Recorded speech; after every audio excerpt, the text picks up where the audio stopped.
Commençons par ce nouveau livret scolaire qui va donc suivre l'élève du CP jusqu'à la 3e. Puisque j'évoquais la loi de refondation, vous vous souvenez que dans la loi de refondation, on parle beaucoup de coéducation, c'est-à-dire de la nécessité pour les parents de bien être associés à la scolarité de leurs enfants, de la comprendre, de comprendre les attendus de la scolarité, de comprendre les méthodes de travail et de comprendre les méthodes d'évaluation aussi de leurs enfants. Et donc, l'objet de ce nouveau livret scolaire, c'est de donner les informations les plus précises possibles aux parents pour qu'ils puissent suivre les progressions de leurs enfants. C'est un livret scolaire qui, pour la première fois, sera unique sur l'ensemble du territoire et uniforme. Jusqu'à présent, vous savez que d'une commune à l'autre, on pouvait avoir des livrets qui étaient très différents. Dans certaines communes, on a retrouvé des exemplaires de livrets qui, à l'école primaire, font 50 pages, vous voyez.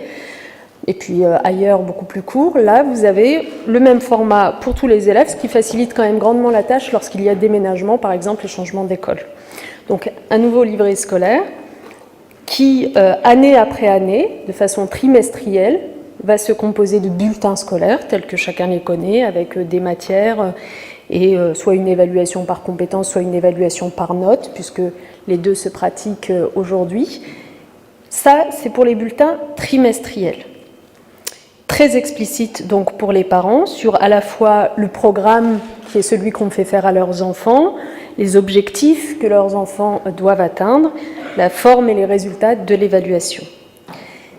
Outre ces bulletins trimestriels, nous y ajoutons tous les 3 ans, c'est-à-dire à la fin de chaque cycle, car je rappelle que désormais nous pensons la scolarité obligatoire du CP à la 3e, non pas annuellement, mais en cycle de 3 ans. À la fin de chaque cycle, nous y ajoutons désormais une espèce de check-up plus général pour dire aux parents où en est l'enfant, pas seulement par rapport aux disciplines et par rapport au reste de sa classe, mais par rapport aux compétences qui sont attendues de lui pour atteindre à la fin de sa scolarité obligatoire le fameux socle de connaissances, de compétences et de culture.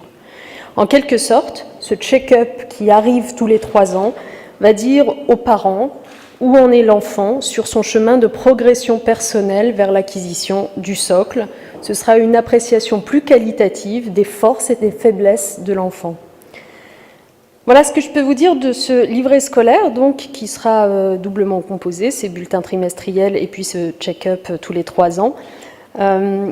Apparaissent aussi des informations importantes pour les parents. Je pense aux indications de vie scolaire, les absences, le respect ou l'irrespect du règlement intérieur, la participation de l'élève à la vie de l'établissement, et puis les progressions de l'enfant sur les 3 parcours que nous avons créés pour lui, puisque désormais dans la scolarité, on retrouve 3 parcours qui sont le parcours artistique et culturel, le parcours citoyen et le parcours avenir. Bon, le parcours artistique et culturel, je crois que tout le monde l'a en tête, c'est celui qui permet tout au long de la scolarité aux élèves de se familiariser avec des œuvres grâce au partenariat, des œuvres culturelles bien sûr, grâce au partenariat construit par leur établissement scolaire avec des institutions culturelles du territoire. Le parcours citoyen, c'est celui qui permet de valoriser l'engagement de l'élève dans la vie démocratique de son établissement par exemple ou au sein d'associations. Et le parcours avenir, c'est celui qui permettra désormais à partir de la classe de 6e aux élèves de découvrir le monde professionnel beaucoup plus fréquemment qu'ils ne le faisaient jusqu'à présent, en invitant des chefs d'entreprise à venir s'exprimer dans l'établissement scolaire, en faisant des visites de classe dans des entreprises, etc. Donc ces 3 parcours qui scandent la scolarité des élèves seront également appréciés dans ces bulletins périodiques qui seront remis aux parents, ce qui permettra à ces derniers de valoriser aussi l'engagement de leurs enfants dans ces 3 parcours qui ne sont pas juste un supplément d'âme, mais qui doivent apporter aussi quelque chose aux enfants en matière de maîtrise de compétences.